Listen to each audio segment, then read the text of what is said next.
মুসলমানকে জাহান্নামের দিকে ঠেলে না দিয়ে ওই মুসলমানকে জাহান্নামের আগুন থেকে বাঁচিয়ে জান্নাতে নিয়ে যাবার ব্যবস্থা নেন, তবে আপনি প্রকৃত মুসলমান, প্রকৃত উম্মতে মুহাম্মাদি হতে পারবেন। আর না হলে আমি আগেই বলেছি কাকের বাসায় কোকিলের বাচ্চা। তাই প্রত্যেককে বলবো, জ্ঞানী যারা বুঝে তারা শুধু ইশারায়। আমি আমার নসিহত এখানেই সমাপ্ত করলাম।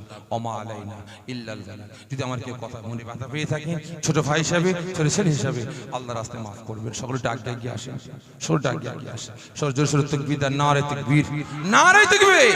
আওলাদে মুজাদ্দিদে জামান, আওলাদে মুজাদ্দিদে জামান জনাব ভাইজান হুজুর কি নারে তাকবীর, নারে তাকবীর।